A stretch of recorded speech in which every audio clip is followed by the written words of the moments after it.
എല്ലാ പ്രിയപ്പെട്ട പ്രേക്ഷകർക്കും ഒരിക്കൽ കൂടി രാവിലെയിലേക്ക് സ്വാഗതം. ഈസ്റ്ററാണ്, പ്രത്യാശയുടെ ദിവസമാണ്. ഒരു 50 നോമ്പുകളൊക്കെ പൂർത്തിയാക്കി എല്ലാവരും ആഘോഷത്തിലേക്കൊക്കെ കടക്കുന്ന ദിവസമാണ്. അപ്പോൾ നമുക്ക് എല്ലാ പ്രത്യാശയുടെയും സന്തോഷത്തിൻ്റെയും ഉയർപ്പ് പെരുന്നാളിൻ്റെ ആശംസകളുമായി നമുക്ക് തുടങ്ങാം. ആദ്യം തലക്കെട്ടുകൾ നോക്കാം. ക്രിസ്തുദേവന്റെ പുനരുത്ഥാനത്തിന്റെ ഓർമ്മ പുതുക്കി ക്രൈസ്തവർ. ദേവാലയങ്ങളിൽ ഈസ്റ്റർ പ്രാർത്ഥനകളും ചടങ്ങുകളും.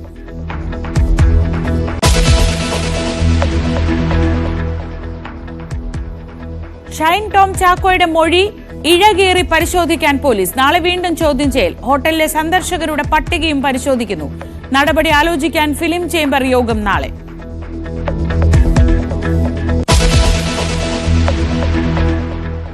താങ്കൾ ഷൈനു വേണ്ടി വിൻസിയോട് ക്ഷമ പറഞ്ഞു. അങ്ങനെ ഒരു സാഹചര്യം ഉണ്ടായിട്ടില്ല. ഞാൻ ഷൈനു വേണ്ടി വിൻസിയോട് ക്ഷമ ഇല്ല, അങ്ങനെ ഒരു സാഹചര്യം ഉണ്ടായിട്ടില്ല.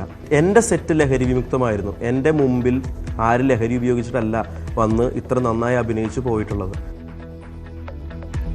വിൻസി അലോഷ്യസിനെ തള്ളി സൂത്രവാക്യ സംവിധായകൻ ന്യൂസ് 18-ൽ.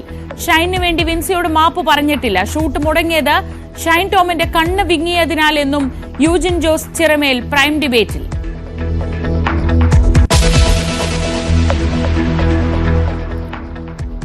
മലയാള സിനിമയിൽ പലർക്കും മോശം അനുഭവങ്ങൾ ഉണ്ടെന്ന് നടി ഉർവശി ന്യൂസ് 18-നോട്. ബലമായിട്ട് നമ്മളെ അതിലേക്ക് നയിക്കാൻ ശ്രമിക്കുന്നു, നമ്മളെ അപകടപ്പെടുത്താൻ ശ്രമിക്കുന്നു, എങ്കിലല്ലേ അവിടെ പ്രശ്നമുള്ളൂ. അത്തരക്കാരും ഇവിടെ ഉണ്ടായിരുന്നു എന്നുള്ളത് നമുക്ക് അറിയാം എന്ന് മാത്രമേ പറഞ്ഞുള്ളൂ. സത്യം പറയുന്നവരോട് പരിഭവിച്ചിട്ട് കാര്യമില്ല. താരസംഘടന കർശന നടപടിയെടുക്കണമെന്ന നിലപാടിൽ പിന്നോട്ടില്ലെന്നും ഉർവശി Q18 അഭിമുഖത്തിൽ.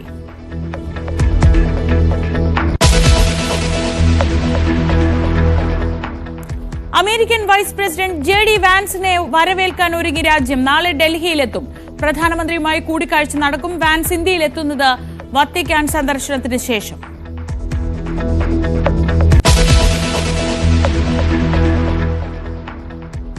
കാസർകോട്ട് ലഹരിക്കടിമകളായ യുവാക്കളുടെ ആക്രമണം. പോലീസുകാരൻ ഉൾപ്പെടെ 2 പേർക്ക് കുത്തേറ്റു. പ്രതികൾക്കായി തെരച്ചിൽ തുടരുന്നു.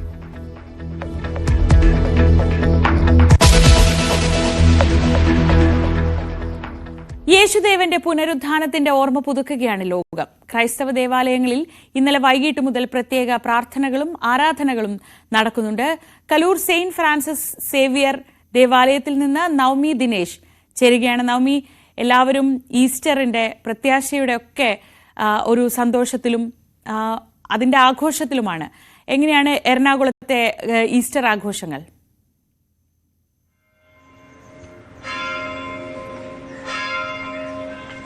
ശ്രീജ, എന്തായാലും ക്രൈസ്തവ വിശ്വാസികൾ ഇന്ന് ഈസ്റ്റർ ആഘോഷിക്കുകയാണ്. 50 ദിവസത്തെ നോമ്പും ഒരാഴ്ചത്തെ കാലത്തെ വിശുദ്ധ വാരാചരണത്തിനും ശേഷമാണ് ഈസ്റ്റർ ആഘോഷിക്കുന്നത്. ഇന്നലെ രാത്രി വലിയ പ്രാർത്ഥനാ ചടങ്ങുകൾ, പുലരുവോളം പ്രാർത്ഥനാ ചടങ്ങുകൾ ഉണ്ടായിരുന്നു.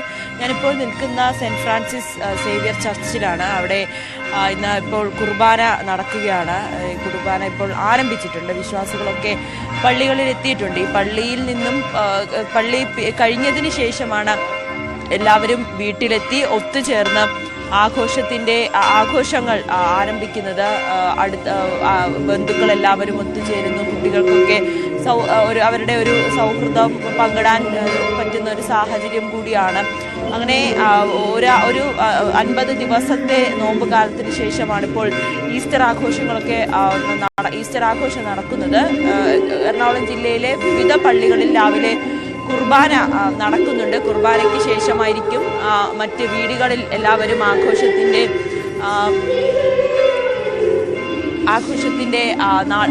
സമയങ്ങളിലേക്ക് കടക്കുക. എല്ലാവരുടെയും ഒരു ഒത്തുചേരൽ കൂടിയാണ്. പ്രത്യേകിച്ച് ക്രൈസ്തവ വിശ്വാസികളെ സംബന്ധിച്ച് വലിയ സന്തോഷത്തിന്റെ ഒരു ദിവസം കൂടിയാണ് ഇന്ന് ഈസ്റ്റർ.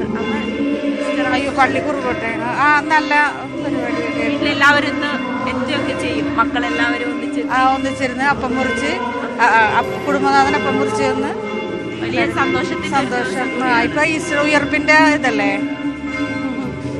അങ്ങനെ വീട്ടിലെല്ലാവരും ഒത്തുചേർന്ന് ഈസ്റ്റർ അപ്പം ഒക്കെ മുറിച്ച് വലിയ സന്തോഷത്തിന്റെ ദിവസം കൂടിയാണ്, ഒത്തുചേരൽ കൂടിയാണ് ക്രൈസ്തവ വിശ്വാസികളെ സംബന്ധിച്ച ഈസ്റ്റർ. എന്തായാലും രാവിലെയും പള്ളിയിൽ പ്രത്യേക പ്രാർത്ഥനാ ചടങ്ങുകളുണ്ട്. ആ ചടങ്ങുകൾക്ക് ശേഷമാണ് എല്ലാവരും വീടുകളിലേക്ക് മടങ്ങി ഒത്തുചേരലും മറ്റ് ആഘോഷ പരിപാടികളുമൊക്കെ സംഘടിപ്പിക്കുന്നത്. ഈ പള്ളിയിൽ കുർബാനയ്ക്ക് ശേഷം എല്ലാവരെയും ഒത്തുചേർന്ന് ഉള്ളൊരു ആഘോഷം കൂടിയുണ്ട്. അതിനു വേണ്ടിയിട്ടാണ് ഇത്രയും ഒരുക്കങ്ങൾ ഇവിടെ പള്ളിയിൽ നടത്തിയിരിക്കുന്നത്. നമുക്ക് കൂടുതൽ ആളുകളോട് തന്നെ ചോദിക്കാം. ചേട്ടാ, ഒരു സന്തോഷത്തിന്റെ ദിവസം കൂടിയാണ്. എങ്ങനെയാണ് വീട്ടിലെ ആഘോഷങ്ങളുണ്ടല്ലോ, എല്ലാവരും ഒത്തുചേർന്ന് ആഘോഷിക്കുന്നത്? രാവിലെ പള്ളിയിൽ മറ്റ് ചടങ്ങുകൾ എന്തെങ്കിലും ഉണ്ടോ? സാധാ കുർബാന മാത്രമേ ഉള്ളൂ. ഇന്നലെ രാത്രി 11 മണിക്കായിരുന്നു ചടങ്ങ്. വലിയ സന്തോഷത്തിന്റെ ഒരു ദിവസം കൂടിയാണ്. വീട്ടിലെല്ലാവരും ഒത്തുചേരുന്ന ഒരു ദിനം അല്ലേ? അതെ അതെ. ഇന്നലെ വീട്ടിലെല്ലാവരും രാത്രിയിൽ വന്നിരുന്നു. എനിക്ക് അസുഖമുള്ള അറിഞ്ഞാൽ ഇന്നത്തെ അങ്ങനെ പള്ളികളിൽ പ്രാർത്ഥന നടക്കുകയാണ്. ഈ പ്രാർത്ഥന കഴിഞ്ഞിട്ടാണ് വീട്ടിലേക്ക് മടങ്ങി അല്ലെ? എല്ലാവരും ഒത്തുചേർന്ന് സന്തോഷത്തിന്റെ ദിവസം കൂടിയാണ്. ഈ 50 ദിവസത്തെ നോമ്പെല്ലാം നോറ്റിരുന്നു? നോക്കാതെ പറ്റുമോ? നമുക്ക് ക്രിസ്ത്യാനികളല്ലേ, ആണോ? അപ്പൊ അത് ചെയ്യണം. ഇതൊക്കെ നമ്മൾ കാരണന്മാരായിട്ട് ചെയ്തു വെച്ചുകൊണ്ട് പരിപാടി നമ്മൾ തുടർന്ന് പോകണം. അത്ര അതിനകത്തുള്ളു. അപ്പച്ചനാണിത്. അപ്പച്ചൻ്റെ മെയിൻ ആളാണ്, പള്ളിയുടെ മെയിൻ ആളാണ് അപ്പച്ചൻ. എന്താ പറയണ, ഒരു ഈസ്റ്റർ ആഘോഷം കൂടി വീട്ടിലെല്ലാവരും ഒന്നിച്ചു ചേരുന്ന ഒരു സന്തോഷത്തിന്റെ ദിവസം. അത് ഞങ്ങൾ മകളുടെ വീട്ടിൽ വന്നേക്കാണ് ഇപ്പോൾ ഈസ്റ്റർ ആഘോഷിക്കാൻ വേണ്ടി. ഞങ്ങളുടെ എല്ലാ ചടങ്ങുകളിലൊക്കെ പങ്കെടുക്കും. ഇന്നലെ രാത്രിയിൽ വന്നില്ല. എൻ്റെ കാലിന് പാടില്ലാത്ത ഒരു കാലിന് ഡ്യൂപ്ലിക്കേറ്റാണ്. അങ്ങനെ ചില പ്രായാധിക്യമായെങ്കിൽ കൂടിയും അസുഖങ്ങളുണ്ടെങ്കിൽ കൂടിയും ഈ ഒരു ദിവസം പള്ളിയിലെത്തി പ്രാർത്ഥനാ ചടങ്ങുകൾക്കൊക്കെ പങ്കെടുക്കാൻ എത്തുന്ന നിരവധി ആളുകളാണ്. കുട്ടികളൊക്കെ ആയിട്ട് എത്തിയിട്ടുണ്ട്. ഇന്നലെ രാത്രിയുമൊക്കെ പള്ളികളിൽ കുർബാന ഉണ്ടായിരുന്നു, പ്രത്യേക പ്രാർത്ഥനാ ചടങ്ങുകളൊക്കെ ഉണ്ടായിട്ടുണ്ടായിരുന്നു. ശ്രീജ. ശരി, നവമിയാണ് വിവരങ്ങൾ നൽകിയത്. എന്തൊരു സന്തോഷമാണ് രാവിലെ അങ്ങനെ ആ പള്ളിമുറ്റത്തെ പ്രാർത്ഥനയിൽ പങ്കെടുത്ത് ഈ ഒരു പീഡാനുഭവ വാരമൊക്കെ കഴിഞ്ഞ് ഉയർപ്പിൻ്റെ പ്രതീക്ഷ. അത് ജീവിതത്തിൽ നമ്മൾ ഓരോരുത്തരും പുലർത്തുന്ന ഒരു പ്രതീക്ഷ കൂടിയാണ്. ഇരുട്ടിന് ശേഷം വെളിച്ചമുണ്ട്, നന്മ വരാതിരിക്കില്ല, തിന്മയ്ക്ക് ശേഷം നന്മ പുലരുക തന്നെ ചെയ്യും എന്നൊക്കെ നമ്മൾ ഓരോരുത്തരും ഓരോ ആഘോഷത്തിൻ്റെയും കൂടെ ചേർത്ത് പറയും. ഈസ്റ്റർ അതിൻ്റെ ഏറ്റവും ഉദാത്തമായ സന്ദേശം നൽകുന്ന ഒരു ആഘോഷമാണ്. അപ്പോൾ എല്ലാ പ്രിയപ്പെട്ട പ്രേക്ഷകർക്കും ഒരിക്കൽ കൂടി, ഇന്ന് ഈസ്റ്റർ ആഘോഷിക്കുന്ന എല്ലാ വിശ്വാസികൾക്കും ഒരിക്കൽ കൂടി ഹൃദയം നിറഞ്ഞ ആശംസകൾ നേരുകയാണ്. നവമിയാണ് വിവരങ്ങൾ നൽകിയത് കൊച്ചിയിൽ നിന്ന്.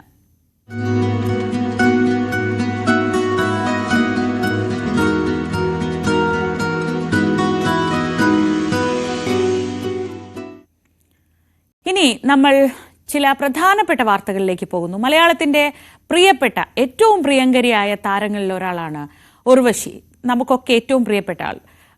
പക്ഷേ പലപ്പോഴും ഉർവശി അങ്ങനെ വിവാദ വിഷയങ്ങളെക്കുറിച്ചൊന്നും പ്രതികരിക്കുന്നത് നമ്മൾ കേട്ടിട്ടില്ല. എന്നാൽ ഇതാദ്യമായി ഉർവശി വളരെ കൃത്യമായി ചില കാര്യങ്ങൾ തുറന്നു പറയുകയാണ്. മലയാള സിനിമയിൽ ആർക്കും മോശം അനുഭവം ഉണ്ടായിട്ടില്ല എന്ന് പറയുന്നവർ അസത്യം പറയുകയാണെന്ന് പ്രശസ്ത നടി ഉർവശി. സത്യം തുറന്നു പറയുന്നവരോട് പരിഭവിച്ചിട്ട് കാര്യമില്ല. കൺസെന്റോടുകൂടി നടക്കുന്ന കാര്യങ്ങളും ബലപ്രയോഗവും രണ്ടാണ്. അത് മനസ്സിലാകാത്തപ്പോഴാണ് പരാതികൾ ഉയരുന്നത്. ഇങ്ങനെയുള്ള കാര്യങ്ങളിൽ താരസംഘടനയടക്കം ശക്തമായ നിലപാടെടുക്കണമെന്ന അഭിപ്രായത്തിൽ നിന്ന് പിന്നോട്ടില്ലെന്നും ഉർവശി പറഞ്ഞു. ന്യൂസ് 18ന്റെ Q18 അഭിമുഖത്തിലായിരുന്നു ഉർവശിയുടെ പ്രതികരണം. ഞാൻ ബേബി ആർട്ടിസ്റ്റായിട്ട് വന്നതാ. അപ്പോൾ എൻ്റെ അനുഭവങ്ങൾ കൂടുതലും ഇവിടെയാണ്, പുറത്തല്ല. അപ്പോൾ എനിക്ക് പറയാൻ പറ്റുന്നത് ഇവിടെയേ ഉള്ളൂ. അത് ഒരു ചോദ്യം ചോദിക്കും, എന്നോട് അങ്ങനെ ആരും പെരുമാറിയിട്ടില്ല, ഇവിടെ ഒന്നും ആരും അങ്ങനെ പെരുമാറാറില്ല എന്ന് പറയുന്നതിലും മോശം ഉത്തരമാണ്, അസത്യവുമാണ്. സിനിമയിലുള്ളവരെ കുറിച്ച് മോശമായിട്ട് ഞാൻ പറയുമ്പോൾ ഞാൻ മലനിറന്ന് തുപ്പുന്ന പോലെ ആവുള്ളൂ. പക്ഷേ ഇതൊന്നും നടക്കാത്ത സ്ഥലമാണെന്ന് പറഞ്ഞാൽ എന്തോ മാനസികമായിട്ട് സിനിമാക്കാർക്ക് കുഴപ്പമുണ്ടെന്ന് അർത്ഥം വരും. ഞങ്ങൾക്കും ഇല്ലേ പ്രണയങ്ങൾ, വിചാരവികാരങ്ങൾ ഞങ്ങൾക്കും ഇല്ലേ? അത് എവിടെ ബലം പ്രയോഗിക്കുകയോ അപമാനിക്കാൻ ശ്രമിക്കുകയോ ചെയ്യുമ്പോഴേ എവിടെയും പരാതിയാവുന്നുള്ളൂ. ഈ ഹേമ കമ്മിറ്റിയുടെ സമയത്ത് പറഞ്ഞു സർക്കാരല്ല താരസംഘടനയാണ് നടപടിയൊക്കെ എടുക്കേണ്ടത്, ഇങ്ങനെ എന്താ പറയുക സ്റ്റാർ നൈറ്റ് മാത്രം നടത്തിയാൽ പോരാ എന്നൊക്കെ പറഞ്ഞു. അവിടെയുള്ളവർ മുഴുവൻ എത്രയോ പതിറ്റാണ്ടുകളായിട്ട് പരിചയമുള്ള ആൾക്കാരാണ്. അവരൊരു പരിഭവം പറഞ്ഞു, ഇങ്ങനെ പറഞ്ഞു. എന്നോട് നേരിട്ട് ആരും പറഞ്ഞിട്ടില്ല. ആർക്കെങ്കിലും പരിഭവം തോന്നിയാലും അവർക്കുള്ള ഉത്തരം ഇതാണ്. എന്നെയാണ് ഉർവശി ഉദ്ദേശിച്ചത് ചിന്തിക്കേണ്ട കാര്യമില്ല. അവരാരും എന്നോട് ഒരാൾക്കാരും പെരുമാറിയിട്ടില്ല. പെരുമാറാതിരിക്കുക എന്ന് പറയുന്നത് പുരുഷനും സ്ത്രീയും ഒന്നിച്ചിടപഴകി നടക്കുന്ന സ്ഥലങ്ങളിൽ അങ്ങോട്ടും ഇങ്ങോട്ടും തോന്നുന്ന താല്പര്യങ്ങളെ പങ്കുവയ്ക്കാതിരിക്കാൻ പറ്റുമോ? രണ്ടുപേർക്കും താല്പര്യമുള്ളെങ്കിൽ ആർക്കും പരാതിയില്ല. ബലമായിട്ട് നമ്മളെ അതിലേക്ക് നയിക്കാൻ ശ്രമിക്കുന്നു, നമ്മളെ അപകടപ്പെടുത്താൻ ശ്രമിക്കുന്നു എങ്കിലല്ലേ അവിടെ പ്രശ്നമുള്ളൂ. അത്തരക്കാരും ഇവിടെ ഉണ്ടായിരുന്നു എന്നുള്ളത് നമുക്കറിയാം എന്ന് മാത്രമേ പറഞ്ഞുള്ളൂ. പക്ഷെ ഒരു നിലപാടെടുക്കുമ്പോൾ അത് വ്യക്തിത്വത്തോടു കൂടി ഉള്ള സംസാരങ്ങൾ പ്രേക്ഷകർ പ്രതീക്ഷിക്കും. ഒരു ഉത്തരവാദിത്തമായിട്ടുള്ളൊരു മറുപടി പ്രതീക്ഷിക്കും. അല്ലാതെ ഈ പഴപഴ കൊടപഴ എന്നുള്ള സമ്പ്രദായം പറയാതിരിക്കുക. ഒരു നിലപാട് തീർച്ചയായിട്ടും അത്തരം ഒരു സംഗതി ഉണ്ടായാൽ ഞങ്ങളുടെ ആഭ്യന്തര കാര്യമാണത്. അത് നിങ്ങളുടെ മുമ്പിൽ വെച്ചാവണമെന്നില്ല. പക്ഷേ അതിൽ ഞങ്ങൾക്ക് ഞങ്ങളുടേതായിട്ടുള്ള നിലപാട് ശക്തമായിട്ടെടുക്കും എന്ന് പറയണമെന്നേ ഞാൻ പറഞ്ഞുള്ളൂ. അത് അപ്പോഴും ഇപ്പോഴും എപ്പോഴും എൻ്റെ അഭിപ്രായം അത് തന്നെയാണ്. നടി ഉർവശിയാണ് വിശദമായി തന്നെ ഈ വിഷയങ്ങളെക്കുറിച്ച് നമ്മളോട് സംസാരിക്കുന്നത്. Q18 അഭിമുഖത്തിൽ ഉർവശിയുടെ വിശദമായ ഇക്കാര്യങ്ങളിലുള്ള അഭിപ്രായം നമുക്ക് കേൾക്കാം. മറ്റു വാർത്തകളിലേക്ക് കൂടി പോവുകയാണ്. ലഹരി കേസിൽ നടൻ ഷൈൻ ടോം ചാക്കോയുടെ മൊഴി വിശദമായി തന്നെ പരിശോധിക്കാൻ പോലീസ് ഒരുങ്ങുന്നു. ഷൈൻ ഹോട്ടലിൽ കണ്ടവരുടെ പട്ടിക വിശദമായി പരിശോധിക്കുകയാണ്. നാളെ വീണ്ടും ചോദ്യം ചെയ്യും. നടനെതിരെ നടപടിയെടുക്കാൻ ഫിലിം ചേംബറിന്റെ യോഗവും നാളെ ചേരുന്നുണ്ട്.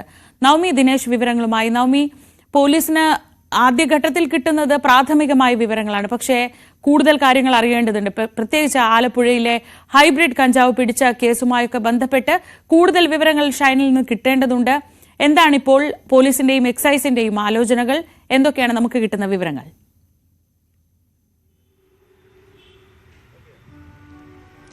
ശ്രീജ, പോലീസ് പറയുന്നത് ഇന്നലത്തെ ചോദ്യം ചെയ്യൽ, ഇന്നലെ ഏകദേശം 4-5 മണിക്കൂർ നീണ്ട ചോദ്യം ചെയ്യലിൽ ഷൈൻ ടോം ചാക്കോ പൂർണ്ണമായും സഹകരിക്കുന്ന നിലപാടായിരുന്നു. ആദ്യമൊക്കെ ചില മൊഴികളിൽ വൈരുദ്ധ്യമുണ്ടെങ്കിലും പിന്നീടുള്ള ചോദ്യം ചെയ്യലിലൊക്കെ കൃത്യമായിട്ടുള്ള ഉത്തരം തന്നെ ഷൈൻ ടോം ചാക്കോയുടെ ഭാഗത്തു നിന്നും ഉണ്ടാകുന്ന സാഹചര്യമായിരുന്നു. അതിൽ ഏറ്റവും പ്രധാനപ്പെട്ട സംശയം പോലീസിനുണ്ടായിരുന്നത് എന്തിനായിരുന്നു ഈ ഹോട്ടലിൽ നിന്നും ഇറങ്ങി ഓടിയതെന്നായിരുന്നു. അതിനുള്ളൊരു മറുപടി പറഞ്ഞത് തനിക്ക് ചില സാമ്പത്തിക ഇടപാടുകളുണ്ട്, ഈ സിനിമയുടെ നിർമ്മാണവുമായി ബന്ധപ്പെട്ടൊക്കെ ചില സാമ്പത്തിക ഇടപാടുകൾ ഉണ്ടായിരുന്നു. അതിൽ ചെറിയ പ്രശ്നങ്ങൾ വന്നതിനെ തുടർന്ന് തനിക്ക് സിനിമയിൽ തന്നെ ചില ശത്രുക്കളുണ്ട്, അവർ ഗുണ്ടകളെ അയച്ചതായിരിക്കുമെന്ന് തെറ്റിദ്ധരിച്ച്, ഈ ഡാൻസ് ഓഫ് സംഘത്തെ കണ്ടപ്പോൾ ഗുണ്ടകളാണെന്ന് തെറ്റിദ്ധരിച്ചാണ് ഈ ഒരു ഇറങ്ങി ഓടിയതെന്നൊരു മറുപടിയായിരുന്നു ഷൈൻ തന്നത്. അതിൽ ആദ്യം പോലീസ് സംശയിച്ചുവെങ്കിലും പിന്നീടുള്ള ചോദ്യം ചെയ്യലിൽ ആ മറുപടി തൃപ്തമാണ്, അല്ലെങ്കിൽ ആ മറുപടി ശരിയാണെന്ന് തന്നെയാണ് പോലീസും വിലയിരുത്തുന്നത്. പിന്നീടുള്ള ചോദ്യം ചെയ്യലൊക്കെ പ്രധാനമായും ഈ ലഹരി ഇടപാടുമായി ബന്ധപ്പെട്ടാണ്. ഷൈൻ ലഹരി ഉപയോഗിക്കുന്ന ആളാണെന്ന് സമ്മതിച്ചിട്ടുണ്ട്. മെത്താഫെയിൻ അടക്കമുള്ള ലഹരി ഉപയോഗിക്കുന്നു, കഞ്ചാവും ഒക്കെ ഉപയോഗിക്കുന്നുണ്ടെന്ന് സമ്മതിച്ചിട്ടുണ്ട്. ഈ ആലപ്പുഴയിലെ ഹൈബ്രിഡ് കഞ്ചാവ് കേസുമായി ബന്ധപ്പെട്ട് ഉള്ള യുവതിയെ തനിക്ക് പരിചയമുണ്ട്, അവരുമായി ഫോണിൽ സംസാരിച്ചിട്ടുണ്ടെന്നും ഷൈൻ പോലീസിന് മൊഴി നൽകിയിട്ടുണ്ട്. ഇനി പോലീസിന്റെ അടുത്ത നീക്കം ഈ ഷൈൻ നൽകിയ മൊഴികൾ വിശദമായി പരിശോധിക്കുക എന്നതാണ്. അതിലെന്തെങ്കിലും തരത്തിലുള്ള അവ്യക്തതയുണ്ടെങ്കിൽ വീണ്ടും ചോദ്യം ചെയ്യുന്നതിൽ കൂടി കൂടുതൽ വ്യക്തത വരുത്തുക. ഇനി തിങ്കളാഴ്ച 21, 22 തീയതികളിൽ ഏതെങ്കിലും ഒരു ദിവസം ഹാജരാകണമെന്നായിരുന്നു അറിയിച്ചത്. അതിൽ 21-ാം തീയതി തന്നെ ഹാജരാകാമെന്ന് ഷൈൻ വ്യക്തമാക്കുകയും ചെയ്തിട്ടുണ്ട്. അങ്ങനെയാണെങ്കിൽ ഇന്നത്തെ ദിവസം ഷൈൻ ഇന്നലെ നൽകിയ മൊഴി അത് പോലീസ് ഉദ്യോഗസ്ഥർ വിശദമായി പഠിച്ച് അതിലേതെങ്കിലും തരത്തിലുള്ള സംശയമുണ്ടെങ്കിൽ അത് ദൂരീകരിക്കുന്നതിന് വേണ്ടിയിട്ടായിരിക്കും നാളെ ഷൈൻ എത്തുമ്പോൾ കൂടുതൽ ചോദ്യം ചെയ്യൽ കടക്കുക. അതോടൊപ്പം ഈ ഷൈൻ ഡി അഡിക്ഷൻ സെന്ററിലൊക്കെ പോയിട്ടുണ്ടെന്ന് പറഞ്ഞിട്ടുണ്ട്. അവിടെയുമൊക്കെ ഒരു പരിശോധന നടത്താൻ പോലീസ് തീരുമാനിച്ചിട്ടുണ്ട്. ഷൈൻ പറയുന്നത് വാസ്തവമുണ്ടോ എന്ന് അന്വേഷിക്കേണ്ട ഒരു ആവശ്യകത കൂടിയുണ്ടല്ലോ. അങ്ങനെ ആ ഡി അഡിഷൻ സെന്ററിൽ അടക്കം എത്തി ഷൈൻ അവിടെ ചികിത്സ തേടിയിട്ടുണ്ടോ എന്ന് പരിശോധിക്കും. ഒപ്പം സിനിമാ മേഖലയിൽ നിന്നുള്ളവർ തന്നെ തനിക്ക് ലഹരി എത്തിക്കാറുണ്ടെന്ന മൊഴി അത് വളരെ ഗൗരവമുള്ളതാണ്. അങ്ങനെയാണെങ്കിൽ ആരൊക്കെയാണ് ഷൈന് ലഹരി എത്തിക്കുന്നതെന്നും പോലീസിന് കണ്ടെത്തേണ്ടതുണ്ട്. ഈ വരുന്നുള്ള ചോദ്യം ചെയ്യലിൽ ഇതടക്കമുള്ള കാര്യങ്ങളായിരിക്കും ചോദിച്ചറിയുക. ഈ ലഹരി പണമിടപാട്, സാമ്പത്തിക ഇടപാട്, ഗൂഢാലോചന എന്നീ വകുപ്പുകൾ പ്രകാരം ജാമ്യം ലഭിച്ച വകുപ്പുകൾ പ്രകാരമാണ് ഷൈനെതിരെ കേസെടുത്തത്. ഒപ്പം ചില ആളുകളുടെ പേരുകൾ കൂടി കിട്ടേണ്ടതുണ്ട് പോലീസിന്. ഈ ലഹരി ആരൊക്കെയാണ് ഷൈൻ എത്തിക്കുന്നത്. സിനിമാ മേഖലയിലെ ആളുകൾ, അല്ലാതെ ഈ കൊച്ചി നഗരത്തിലെ ആരിൽ നിന്നൊക്കെയാണ് ഷൈന് ലഹരി എത്തുന്നത് എന്നതിലൊക്കെ പോലീസിന് കൃത്യമായിട്ടുള്ള ചില പേരുകൾ കൂടി ലഭ്യമാകേണ്ടതുണ്ട്. അതിനു വേണ്ടിയിട്ടുള്ള ചോദ്യം ചെയ്യലായിരിക്കും നാളെയൊക്കെ നടക്കുക. എന്തായാലും ഷൈൻ ഇന്നലെ തന്ന മൊഴികളിലൊക്കെ പോലീസ് വിശ്വാസത്തിൽ എടുത്തിട്ടുണ്ട്. എങ്കിൽ കൂടിയും ചില സംശയങ്ങൾ ഇപ്പോഴും ബാക്കിയാകുന്നു. ഇന്നലെ വൈദ്യപരിശോധനയ്ക്ക് കൊണ്ടുപോയപ്പോൾ ഷൈൻ്റെ മുടി, നഖം, സ്രവം അടക്കമുള്ള കാര്യങ്ങളാണ് എടുത്തത്. അതിന്റെ റിസൾട്ട് വരാൻ എന്തായാലും ഒരു മാസത്തോളം സമയമെടുക്കുമെന്നാണ് പോലീസ് ഉദ്യോഗസ്ഥർ വ്യക്തമാക്കുന്നത്. എന്തായാലും ആ റിസൾട്ട് കാത്തു നിൽക്കാതെ മറ്റ് കൂടുതൽ തെളിവുകൾ എത്രയും വേഗം ശേഖരിക്കാൻ പറ്റുമോ അത്രയും വേഗം ശേഖരിച്ച് കേസിൽ കൂടുതൽ പ്രതികളെ ഉൾപ്പെടുത്തുവാൻ കഴിയുമോ എന്നൊരു നീക്കത്തിലേക്കാണ് പോലീസ് കടക്കുന്നത്. എന്തായാലും ഷൈൻ ടോം ചാക്കോയെ ഇന്നലെ ചോദ്യം ചെയ്തു. 10 മണിക്ക് തന്നെ ഷൈൻ ഹാജരായി. താൻ ലഹരി ഉപയോഗിക്കുമെന്ന് കുറ്റസമ്മതം നടത്തുകയും ചെയ്തിട്ടുണ്ട്. അങ്ങനെ മണിക്കൂറുകൾ നീണ്ട ചോദ്യം ചെയ്യലിനൊടുവിലാണ് വൈദ്യപരിശോധന, പിന്നീട് അറസ്റ്റ് അടക്കമുള്ള കാര്യങ്ങൾ ഈ അറസ്റ്റ് ചെയ്ത് സ്റ്റേഷൻ ജാമ്യത്തിൽ വിട്ടയക്കുകയും ചെയ്തിട്ടുണ്ട്. ശ്രീജ. ശരി, നവമിയാണ് വിവരങ്ങൾ നൽകിയത് കൊച്ചിയിൽ നിന്ന്.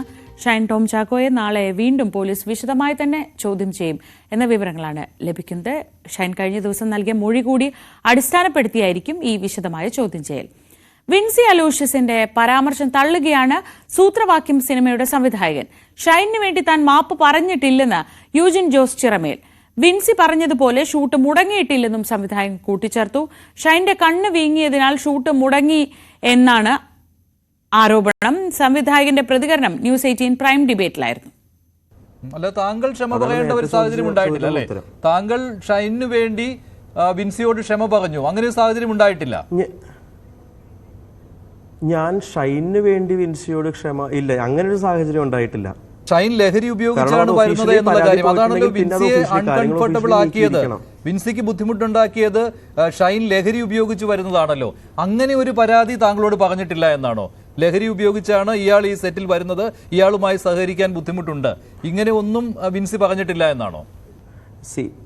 ഷൈൻ ലഹരി ഉപയോഗിച്ച് വരുന്നു എന്നുള്ള രീതിയിലൊന്നും ആരും സ്റ്റേറ്റ് ചെയ്തിട്ടില്ല.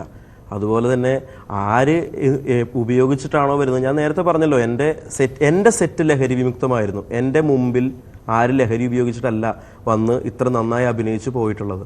45 ദിവസത്തെ ഷൂട്ടിംഗ് 39 ദിവസം കൊണ്ട് ഷൂട്ട് തീർന്നു. അത് വളരെ കൃത്യമായി അച്ചടക്കത്തോടു കൂടിയും ചിട്ടയോടുകൂടിയും ഷൂട്ട് പ്ലാൻ ചെയ്തതുകൊണ്ടും അതുപോലെ തന്നെ എൻ്റെ നടീനടന്മാർ എന്നോട് സഹകരിച്ചത് കൊണ്ടും മാത്രമാണ് അത് തീർന്നത്. യൂജിൻ്റെ അടുത്തൊരു ചോദ്യം. യൂജിൻ, ആ കുട്ടി പറയുന്നുണ്ടായിരുന്നു ഒരു ദിവസം ലഹരി ഉപയോഗിച്ചിട്ട് കണ്ണ് ബൾജ് ചെയ്തിട്ട് ഒരു ദിവസം മുഴുവൻ ഷൂട്ടിംഗ് നിർത്തിവെച്ചു എന്ന് പറഞ്ഞു, ശരിയാണോ? എൻ്റെ സെറ്റിൽ ഒരു ദിവസം പോലും ഷൂട്ട് മുടങ്ങിയിട്ടില്ല. ഞാൻ പറഞ്ഞല്ലോ, 45 ദിവസത്തെ ഷൂട്ട് 39 ദിവസത്തിൽ ഞാൻ ഷൂട്ട് തീർത്തു. ഒരു ദിവസം പോലും ഷൂട്ട് മുടങ്ങിയിട്ടില്ല, ഇല്ല. മറ്റ് വാർത്തകളിലേക്ക് പോവുകയാണ്. കോന്നി ഇളകൊള്ളൂരിൽ വീടിന് തീപിടിച്ചൊരു മരണം. ഇളകൊള്ളൂർ ലക്ഷം വീട് ഭാഗത്തെ വനജയുടെ വീടിനാണ് ഇന്നലെ രാത്രി തീപിടിച്ചത്. വനജയുടെ മകൻ മനോജാണ് തീപിടുത്തത്തിൽ മരിച്ചത്. ശശിനാരായണൻ പത്തനംതിട്ടയിൽ നിന്ന്.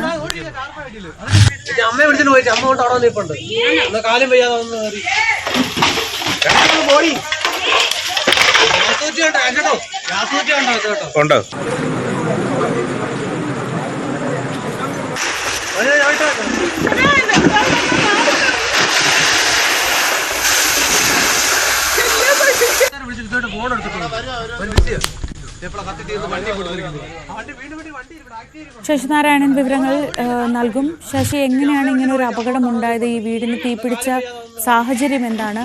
ആ വീട്ടിൽ ആ സമയത്ത് മറ്റാരെങ്കിലും ഉണ്ടായിരുന്നു? എന്തൊക്കെയാണ് വിവരങ്ങൾ? ശ്രീജ, ഇന്നലെ രാത്രി 8:30 കൂടിയാണ് ഇത്ര ഒരു സംഭവം ഉണ്ടാകുന്നത്. കോന്നി ഇളകൊള്ളൂർ ലക്ഷം വീട്ടിലെ വനജയുടെ വീടിനാണ് തീ പിടിച്ചത്. ഈ സമയത്ത് വീട്ടില് വനജയും ഒപ്പം മകനും ഭർത്താവ് സോമനും ഉണ്ടായിരുന്നു. ഈ തീപിടുത്തം ഉണ്ടാകുന്നതിന് തൊട്ടു മുമ്പാണ് ഭർത്താവ് സോമൻ പുറത്തിറങ്ങുകയും വനജ വെളിയിലിറങ്ങുകയും ചെയ്ത സമയത്താണ് പെട്ടെന്ന് തീ പിടിക്കുകയും വീട്ടിനുള്ളിലുണ്ടായിരുന്ന മകേഷ്, 42 വയസ്സുള്ള മകേഷ് മരിക്കുന്ന സാഹചര്യം ഉണ്ടായി. എന്തായാലും ഈ തീപിടുത്തത്തിൽ ദുരൂഹത ഇപ്പോൾ പോലീസ് പോലീസ് സൂചിപ്പിക്കുന്നുണ്ട്. കാരണം എത്തരത്തിലാണ് ഈ തീപിടുത്തം ഉണ്ടായത് കാര്യത്തിൽ വ്യക്തമല്ല. പക്ഷെ അതിനൊരു ദുരൂഹത പോലെ പറയുന്നത്, കാരണം ഇവർ അതിനു മുമ്പേ വീട്ടിൽ ചില വഴക്കുകൾ ഉണ്ടായതായി പറയുന്നു. അതുമായി ബന്ധപ്പെട്ട് എന്തെങ്കിലും കാരണത്തിലാണോ തീ പിടിച്ചതെന്നുള്ള കാര്യത്തിൽ, ആരെങ്കിലും തീയിട്ടതാണോ എന്നുള്ള കാര്യത്തിലൊക്കെ ഒരു സംശയം നിൽക്കുന്നുണ്ട്. എന്തായാലും തീപിടുത്തത്തിൽ പെട്ടെന്ന് തന്നെ വെളിയിലിറങ്ങി വനജ നിലവിളിക്കുന്ന സമയത്താണ് ആളുകൾ ഓടിക്കൂടി പിന്നെ ഫയർഫോഴ്സിനെ വിളിക്കുകയും ഫയർഫോഴ്സ് വന്ന് തീ അണയ്ക്കുകയും ചെയ്തതാണ്. ഉടൻ തന്നെ വീട്ടിനുള്ളിൽ ഈ മനോജിന്റെ മൃതദേഹം കണ്ടെത്തുകയും ചെയ്ത് പൂർണ്ണമായി കത്തിക്കരിഞ്ഞ നിലയിലാണ് മൃതദേഹം കണ്ടെത്തിയത്. എന്തായാലും വീടിന്റെ മേൽക്കൂര പൂർണ്ണമായും കത്തി നശിച്ചിട്ടുണ്ട്.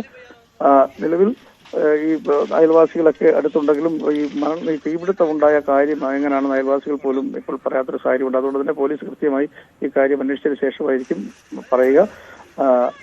ഭർത്താവും സോമനും, അതായത് ഈ വനജയുടെ ഭർത്താവ് സോമനും മകേഷും അതുപോലെ തന്നെ വനജയുമാണ് ഇവിടെ താമസിച്ചത്. 3 പേരും ഉണ്ടായിരുന്നു ഈ വീട്ടിൽ.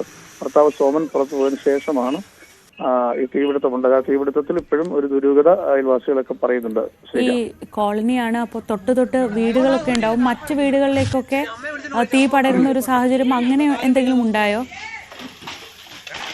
ശ്രീജ, അത്തരത്തിലൊരു തൊട്ടടുത്ത വീടുകളാണ്, അടുത്ത ലക്ഷം വീടാണ്.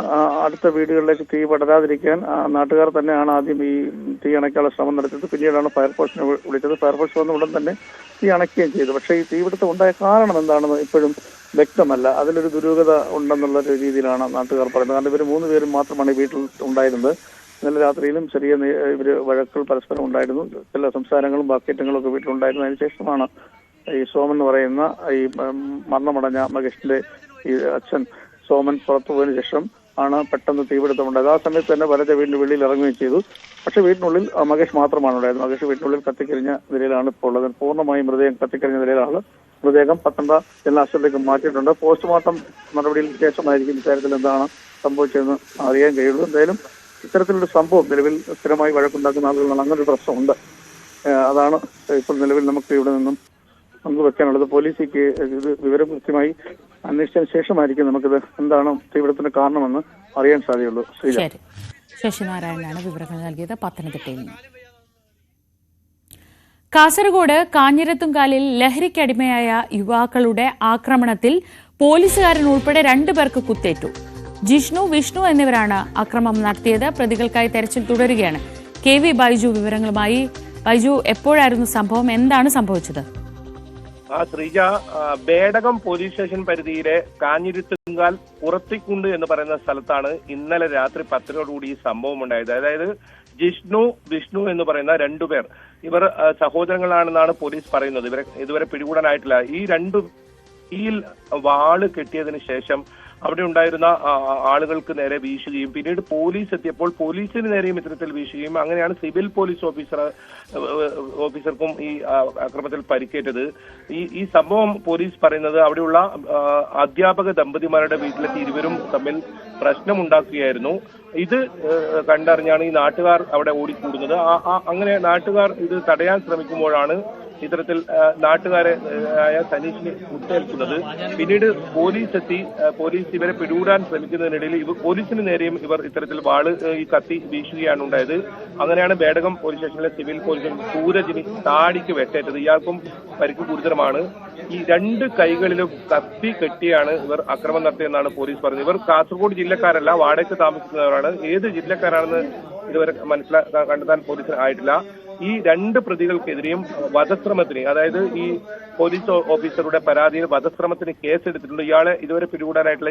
ഇയാൾ ഇതിന് ശേഷം അവിടെ നിന്ന് രക്ഷപ്പെടുകയായിരുന്നു. ഇവർ 2 പേരും നേരത്തെയും ഇത്തരത്തിൽ മയക്കുമരുന്ന് ഉപയോഗിച്ച് ഈ സ്ഥലത്ത് ഇവർ പ്രശ്നമുണ്ടാക്കാറുണ്ടെന്നാണ് പോലീസ് പറയുന്നതും. എന്നാലും ഇവരെ പിടികൂടാനുള്ള ശ്രമം ഇപ്പോൾ പോലീസ് ആരംഭിച്ചിട്ടുണ്ട്. ഇതിനിടയിൽ തന്നെ ഈ 2 പേർക്കുമെതിരെ വധശ്രമം ഉൾപ്പെടെയുള്ള വകുപ്പുകൾ ചേർത്തിപ്പോൾ ബേഡകം പോലീസ് കേസും രജിസ്റ്റർ ചെയ്തിട്ടുണ്ട്. ശ്രീജ, ശരി. KV ബൈജു ആണ് വിവരങ്ങൾ നൽകിയത് കാസർഗോഡ് നിന്ന്. മറ്റു വാർത്തകളിലേക്ക്. സിനിമാ മേഖലയിൽ രാസലഹരി ഉപയോഗം വ്യാപകമെന്ന് ഷൈൻ ടോം ചാക്കോയുടെ മൊഴി. അറിയപ്പെടുന്ന പല നടന്മാരും ലഹരി ഉപയോഗിക്കുന്നുണ്ട്. എന്നാൽ പഴി മുഴുവൻ തനിക്കും മറ്റൊരു നടനും മാത്രമാണെന്ന് ഷൈൻ മൊഴി നൽകി. പരിശോധനകൾ ശക്തമായതോടെ കഴിഞ്ഞ 1 മാസമായി സിനിമാ സെറ്റുകളിൽ ലഹരി കിട്ടാൻ വലിയ ബുദ്ധിമുട്ട് അനുഭവപ്പെടുന്നുണ്ടെന്നും ഷൈൻ അന്വേഷണ ഉദ്യോഗസ്ഥരോട് പറഞ്ഞു. നവമി ദിനേശ് വിവരങ്ങളുമായി. നവമി, ഈ ഷൈൻ കൊടുത്ത മൊഴിയിലെ പല കാര്യങ്ങളും നമ്മളും പലപ്പോഴും പറഞ്ഞു കേട്ടിട്ടുള്ളതാണ്. പക്ഷേ അതിലൊരു പ്രശ്നം, അത് തെളിയിക്കാൻ തക്ക വിധത്തിൽ ഒന്നും എക്സൈസിനോ പോലീസിനോ കിട്ടാറില്ല എന്നതാണ്. പക്ഷെ ഇപ്പോൾ ഷൈൻ ടോം ചാക്കോയെ പോലൊരു നടൻ തന്നെ ഇക്കാര്യങ്ങൾ തുറന്നു പറയുമ്പോൾ കുറച്ചുകൂടി മെച്ചപ്പെട്ട രീതിയിൽ അന്വേഷണം നടത്താനും സിനിമാ മേഖലയിലെ ഈ ലഹരി കണ്ണികൾ മുറിക്കാനും അന്വേഷണ ഉദ്യോഗസ്ഥർക്ക് കഴിയുമോ? എന്തൊക്കെയാണ് ഷൈൻ നൽകുന്ന മൊഴിയിലെ കൂടുതൽ വിവരങ്ങൾ? ശ്രീജ, ഇന്നലെ പോലീസിന് നൽകിയ മൊഴിയുടെ കൂടുതൽ വിശദാംശങ്ങളാണ് ഇപ്പോൾ പുറത്തു വരുന്നത്. ഇതിൽ ഏറ്റവും പ്രധാനപ്പെട്ട കാര്യം, ഷൈന്റെ 2 ബാങ്ക് അക്കൗണ്ടുകളും ഇപ്പോൾ പോലീസിന്റെ നിരീക്ഷണത്തിലാണ്. ഇതിൽ കൂടിയാണ് ലഹരി ഇടപാടുകാർക്ക് പണം നൽകിയിട്ടുണ്ടോ എന്ന് കണ്ടെത്തുന്നതിന് വേണ്ടിയിട്ടാണ് ഇന്നലെ ഗൂഗിൾ പേ പൂർണ്ണമായും ശേഖരിച്ചു. അതിൽ നിന്നാണ് സജീറിന് 20,000 രൂപ അന്ന് ആ ഹോട്ടലിൽ നിന്നും ഇറങ്ങി ഓടിയ ദിവസം മാത്രമായി നൽകിയത്. അങ്ങനെ കൂടുതൽ ആളുകൾക്ക് ഈ ലഹരി വാങ്ങുന്നതുമായി ബന്ധപ്പെട്ട് അല്ലെങ്കിൽ ലഹരി നൽകുന്നവർക്ക് എത്ര രൂപയാണ് പണം നൽകുന്നത്, മറ്റാർക്കൊക്കെയാണ് പണം നൽകുന്നത് എന്നീ കാര്യങ്ങളാണ് പോലീസിന് അറിയേണ്ടത്. അതിന്റെ അടിസ്ഥാനത്തിലാണ് ബാങ്ക് അക്കൗണ്ടുകൾ കേന്ദ്രീകരിച്ചുള്ള ഒരു അന്വേഷണം. മറ്റൊന്ന്, ഷൈന്റെ പ്രധാനപ്പെട്ട ഒരു മൊഴി, തനിക്ക് ലഹരി നൽകുന്നത് സിനിമ അസിസ്റ്റൻസ് ആണെന്ന് ഷൈൻ പോലീസിന് മൊഴി നൽകിയിട്ടുണ്ട്. അവർക്ക് പണം നൽകും. താൻ ലഹരി ഉപയോഗിക്കുന്നത് തന്റെ സന്തോഷത്തിന് വേണ്ടിയാണ്, ആരെയും ലഹരി ഉപയോഗിക്കാൻ പ്രോത്സാഹിപ്പിക്കാറുമില്ല എന്നുകൂടി ഷൈൻ വ്യക്തമാക്കുന്നുണ്ട്. ഒപ്പം ഷൈൻ ഇന്നലെ നൽകിയ മൊഴി അത് വിശദമായി പഠിക്കും. അതിൽ കൂടുതൽ വ്യക്തത വരുത്തുവാനാണ് തിങ്കളാഴ്ച ഹാജരാകാൻ ആവശ്യപ്പെട്ടത്. ഫലം, ഈ രാസപരിശോധനാ ഫലത്തിനായി ഇന്നലെ സ്രവം അടക്കം നൽകിയിരുന്നു. അതിന്റെ ഫലം പുറത്തു വന്നതിന് ശേഷം, ആ ഫലം ലഭിച്ചതിന് ശേഷം കൂടുതൽ വകുപ്പുകൾ ചുമത്താനാണ് പോലീസിന്റെ തീരുമാനം. പക്ഷെ അത് കുറച്ച് കാലതാമസം എടുക്കാൻ 1 മാസമെങ്കിലും വേണ്ടിവരും ആ പരിശോധനാ ഫലം ലഭിക്കാൻ. തിങ്കളാഴ്ച ആയിരിക്കും, നാളെ ആയിരിക്കും ഇത് കോടതിയിൽ സമർപ്പിക്കുക. കോടതിയിൽ നിന്നായിരിക്കും തിരുവനന്തപുരത്തെ പരിശോധനാ ലാബിലേക്ക് ഇത് അയക്കുക. അതിനുശേഷം മാത്രം 1 മാസമെങ്കിലും മിനിമം എടുക്കുമെന്നാണ് പോലീസ് പറയുന്നത്. അങ്ങനെയാണെങ്കിൽ ഈ ഷൈൻ ഈ ലഹരി ഉപയോഗിക്കുന്ന ആളാണ് എന്ന് സ്ഥിരീകരിക്കണമെങ്കിൽ ഈ പരിശോധനാ ഫലം ലഭിച്ചേ മതിയാകൂ. അത് ഷൈനെതിരെ വലിയൊരു തെളിവും കൂടിയായിട്ടാണ് പോലീസ് കണക്കാക്കുന്നത്. അതോടൊപ്പം തന്നെ മാധ്യമങ്ങളെ രൂക്ഷമായി ഷൈൻ വിമർശിക്കുന്ന ഒരു സാഹചര്യം ഉണ്ടായി. തന്റെ സ്വകാര്യതയിലേക്ക് പലപ്പോഴും മാധ്യമങ്ങൾ കടന്നു കയറാൻ ശ്രമിക്കുന്നു, തന്നെ മാധ്യമങ്ങൾ വേട്ടയാടുന്നു എന്ന മാധ്യമങ്ങളെയും വിമർശിച്ചുകൊണ്ടുള്ള മൊഴി ഇന്നലെ പോലീസിന് നൽകിയിരുന്നു. അപ്പോൾ പോലീസ് മറ്റൊരു കാര്യം പറഞ്ഞത്, ഈ ഷൈനിന് ലഹരി മുക്ത കേന്ദ്രത്തിലൊക്കെ പോയിരുന്നു, പക്ഷെ അവിടെ നിന്നും തിരിച്ചു വന്നിട്ട് വീണ്ടും ലഹരി ഉപയോഗിക്കുന്ന സാഹചര്യമാണ്. അങ്ങനെയാണെങ്കിൽ ഈ കോലഞ്ചേരിയിലെ ഡി അഡിക്ഷൻ സെന്ററിലേക്ക് പോകണമെന്നൊരു നിർദ്ദേശം പോലീസ് ആവശ്യപ്പെട്ടു. പക്ഷെ അതിന് താല്പര്യം പ്രകടിപ്പിച്ചില്ല ഷൈൻ. പിതാവുമായി ആലോചിച്ച ശേഷം മറുപടി നൽകാമെന്നാണ് പോലീസിനോട് ഷൈൻ പറഞ്ഞത്. എന്തായാലും ഷൈന്റെ മൊഴിയുടെ അടിസ്ഥാനത്തിൽ പോലീസ് പ്രധാനമായും ഇനി സിനിമാ മേഖലയിലെ ലഹരി ഉപയോഗത്തിലേക്കാണ് കുറച്ചുകൂടി ശ്രദ്ധ കേന്ദ്രീകരിക്കുന്നത്. കാരണം പല നടന്മാരും ലഹരി ഉപയോഗിക്കുന്നുണ്ട്, പക്ഷെ പലപ്പോഴും അതിന്റെ പഴി കേൾക്കുന്നത് താനും മറ്റൊരു നടനുമാണെന്നാണ് ഷൈൻ പറയുന്നത്. ശ്രീനാഥ് ഭാസിയെ ഉദ്ദേശിച്ചിട്ടായിരിക്കും. കാരണം നമുക്കറിയാം, പലപ്പോഴും ഈ ലഹരി ഇടപാടുമായി ബന്ധപ്പെട്ട് ആലപ്പുഴയിലെ കേസിലടക്കം ഉയർന്നു വന്ന പേര് ശ്രീനാഥ് ഭാസിയുടേതാണ്. അങ്ങനെ പല നടന്മാര്, പ്രമുഖരായിട്ടുള്ള നടന്മാർ ഉൾപ്പെടെ ലഹരി ഉപയോഗിക്കുന്നുണ്ട്. പക്ഷേ അതിന്റെ പഴി കേൾക്കുന്നത് താനും മറ്റൊരു നടനും മാത്രമാണെന്ന മൊഴി കൂടി പോലീസിന് ഷൈൻ പറയുന്നുണ്ട്. പക്ഷെ അതിൽ ഏറ്റവും പ്രധാനപ്പെട്ട കാര്യം ശ്രദ്ധിക്കേണ്ടത്, ഈ സിനിമാ സെറ്റുകളിൽ അല്ലെങ്കിൽ ഒരു പരിശോധന ശക്തമാക്കിയതിന് പിന്നാലെ ലഹരി കിട്ടാൻ വലിയ ബുദ്ധിമുട്ടാണെന്ന് കൂടി ഷൈൻ പറയുന്ന സാഹചര്യം. അങ്ങനെയാണെങ്കിൽ പോലീസിന്റെ പരിശോധന അല്ലെങ്കിൽ സർക്കാർ അടക്കം സിനിമാ മേഖലയിലുള്ളവരെല്ലാവരും ചേർന്ന് നിന്നുകൊണ്ട് ഈ ലഹരിക്കെതിരെ ഒറ്റക്കെട്ടായി പോരാടിയാൽ ഒരു പരിധിവരെ നമുക്ക് ഇതിൽ നിന്നൊക്കെ നമ്മുടെ ലഹരി ഉപയോഗിക്കുന്നവരെ അല്ലെങ്കിൽ ലഹരിയുടെ കണ്ണികളെ മുറിക്കാൻ കഴിയുമെന്നത് ഷൈന്റെ ഈ മൊഴിയിലൂടെയും വ്യക്തമായിട്ടുണ്ട്. കാരണം ലഹരി കിട്ടാൻ ഇപ്പോൾ വലിയ ബുദ്ധിമുട്ടാണ്. ഈ പരിശോധനകൾ ശക്തമാക്കിയത് കൊണ്ട് ലഹരി കിട്ടാൻ വലിയ ബുദ്ധിമുട്ടാണെന്ന് കൂടി പോലീസിനോട് പറഞ്ഞിട്ടുണ്ട്. എന്നാലും പോലീസും എക്സൈസ് സംഘമൊക്കെ സിനിമാ മേഖലയിലുള്ളവരുമായി സംസാരിച്ച് സഹകരിച്ച് ഇനിയും കൂടുതൽ ആളുകൾ ഇത്തരത്തിൽ ലഹരി ഉപയോഗിക്കുന്നവരെ കണ്ടെത്തി കൃത്യമായിട്ടുള്ളൊരു നടപടി സ്വീകരിക്കാനുള്ള ഒരു കാര്യങ്ങളിലേക്കും അങ്ങനെയുള്ളൊരു കടമ്പയിലേക്കും പോലീസും കടക്കുന്നുണ്ട്. എന്തായാലും ഷൈന്റെ മൊഴിയുടെ വിശദാംശങ്ങളാണ്, കൂടുതൽ വിശദാംശങ്ങളാണ് ഇപ്പോൾ പുറത്തു വന്നിരിക്കുന്നത്. ശരി, നവമി ദിനേശാണ് വിവരങ്ങൾ നൽകിയത് കൊച്ചിയിൽ നിന്ന്. എന്തായാലും എക്സൈസും പോലീസും ഒക്കെ അന്വേഷണവും ജാഗ്രതയുമൊക്കെ കടുപ്പിച്ചതോടെ സിനിമാ സെറ്റുകളിൽ ഇപ്പോൾ ലഹരി കിട്ടാൻ വലിയ ബുദ്ധിമുട്ടാണെന്നാണ് ഷൈൻ ടോം ചാക്കോ നൽകിയ മൊഴിയിൽ പറയുന്നത്. എങ്ങനെയാണ് ലഹരി കിട്ടുന്നത്, എന്തൊക്കെയാണ് അതിൻ്റെ പിന്നിലുള്ള സാമ്പത്തിക ഇടപാടുകൾ എങ്ങനെയൊക്കെയാണ് എന്ന വിവരങ്ങളൊക്കെ ഷൈൻ പോലീസിനോട് പറഞ്ഞു എന്ന വിവരങ്ങളാണ് ഇപ്പോൾ പുറത്തു വരുന്നത്. ഷൈൻ്റെ മൊഴിയുടെ വിശദാംശങ്ങളാണ് നവമി നൽകിയത്. മറ്റു വാർത്തകൾ നോക്കാം. നിലമ്പൂർ ഉപതെരഞ്ഞെടുപ്പിനുള്ള സ്ഥാനാർത്ഥിയെ തിരക്കിട്ട് തീരുമാനിക്കേണ്ട എന്ന നിലപാടിൽ CPM. സ്ഥാനാർത്ഥി നിർണയവുമായി ബന്ധപ്പെട്ട് കോൺഗ്രസിൽ വലിയ തർക്കമുണ്ട്. അത് പരമാവധി മുതലെടുക്കാവുന്ന തന്ത്രങ്ങൾ ഒരുക്കാനാണ് നേതൃത്വത്തിൽ ഇപ്പോഴുള്ള ധാരണ. സ്ഥാനാർത്ഥിയുടെ കാര്യത്തിൽ UDF-ൽ സമവായം ഉണ്ടായിട്ടില്ല എന്ന് മാത്രമല്ല തർക്കവും രൂക്ഷമാണ്. സ്ഥാനാർത്ഥിത്വത്തിനു വേണ്ടി ആര്യാടൻ ഷൗക്കത്തും വി ജോയും തമ്മിലുള്ള മത്സരം പുതിയ അവസരങ്ങൾ തുറക്കുമെന്ന പ്രതീക്ഷയിലാണ് CPM. അൻവറിന്റെ ഇടപെടലുകൾ കാര്യങ്ങൾ കൂടുതൽ വഷളാക്കുമെന്നും CPM വിലയിരുത്തുന്നു. അതുകൊണ്ട് കാത്തിരിക്കാനാണ് CPM തീരുമാനം. അവര് പിന്നെ ആരെയാ കാത്തിരിക്കുന്നത്? അല്ല, ഞാൻ പറഞ്ഞത് UDF ആരെ കാത്തിരിക്കുകയാണ്? പിന്നെ ഞങ്ങൾ ഇലക്ഷൻ പ്രഖ്യാപനം കാത്തിരിക്കുകയാണ്. അതിലെന്തോ സംശയം? പാർട്ടി ചിഹ്നത്തിൽ മാത്രമല്ല സ്വതന്ത്ര സ്ഥാനാർത്ഥിയുടെ സാധ്യതകളും CPM പരിശോധിക്കുന്നുണ്ട്. അടുത്തയാഴ്ച തെരഞ്ഞെടുപ്പ് പ്രഖ്യാപിച്ചാൽ സ്ഥാനാർത്ഥി നിർണയ ചർച്ചകളിലേക്ക് CPM കടക്കും. അതിനു മുമ്പ് തന്നെ സംഘടനാപരമായ ഒരുക്കങ്ങൾ പൂർത്തിയാക്കും. പാർട്ടി തലത്തിൽ CPM-ഉം CPI-യും മണ്ഡലം കൺവെൻഷനുകളുടെ തീയതിയും തീരുമാനിച്ചിട്ടുണ്ട്. ന്യൂസ് 18 തിരുവനന്തപുരം. വിവരങ്ങളുമായി വി വിനോദ് തിരുവനന്തപുരത്ത് നിന്ന് ചേരുന്നു. Vinod, good morning. എന്തായാലും തന്ത്രപരമായ ഒരു കാത്തിരിപ്പാണ് ഇപ്പോൾ CPM നടത്തുന്നത്. അവിടെ UDF-ൽ അടിച്ചു തീരുകയാണെങ്കിൽ അതൊക്കെ കഴിഞ്ഞിട്ട് ഒരു തീരുമാനമെടുക്കാമെന്ന് പറയുമ്പോൾ ഈ ഇടത് സ്വതന്ത്രൻ ആരായിരിക്കും? ഒരുപക്ഷെ ഒരു സ്വതന്ത്രൻ വരികയാണെങ്കിൽ അതാരാവുമെന്ന ഉദ്വേഗമുണ്ട്. അങ്ങനെ ഒരു തെരഞ്ഞെടുപ്പ് തീയതി പ്രഖ്യാപിക്കും മുൻപ് തന്നെ പരമാവധി കലങ്ങി മറിഞ്ഞിരിക്കുകയാണ് നിലമ്പൂർ. CPM ക്യാമ്പിലെ ആലോചനകൾ എന്തൊക്കെയാണ്?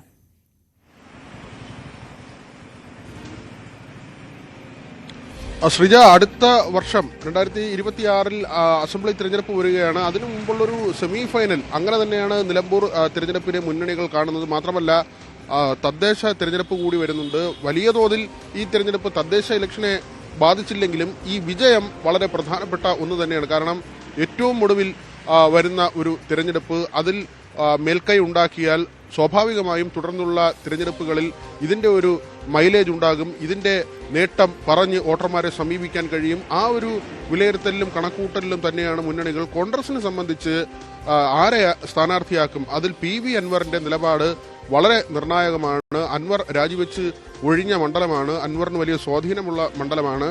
അൻവറാകട്ടെ VS ജോയിക്ക് വേണ്ടിയാണ് വലിയ സമ്മർദ്ദം ചെലുത്തുന്നത്. DCC പ്രസിഡന്റാണ്. ജോയിയെ സ്ഥാനാർത്ഥിയാക്കണമെന്ന് തുടക്കത്തിൽ തന്നെ പറഞ്ഞു. പ്രതിപക്ഷ നേതാവ് അടക്കമുള്ളവർ ആദ്യം ഇതിനോട് പ്രതികരിച്ചത് ഞങ്ങളുടെ സ്ഥാനാർത്ഥിയെ തീരുമാനിക്കാനുള്ള അവകാശമെങ്കിലും ഞങ്ങൾക്ക് തരണം എന്ന നിലയ്ക്കാണ്. പക്ഷേ ഇപ്പോൾ കോൺഗ്രസിന് അൻവറിനെ തള്ളിക്കളഞ്ഞ് മുന്നോട്ട് പോവുക എളുപ്പമുള്ള കാര്യമല്ല. ആര്യാടൻ ഷൗക്കത്ത് നേരത്തെ തന്നെ ഈ മണ്ഡലത്തിൽ സജീവമായി പ്രവർത്തിക്കുകയായിരുന്നു. താഴെത്തട്ടിൽ പ്രവർത്തനം വിപുലീകരിച്ചിട്ടുണ്ട്.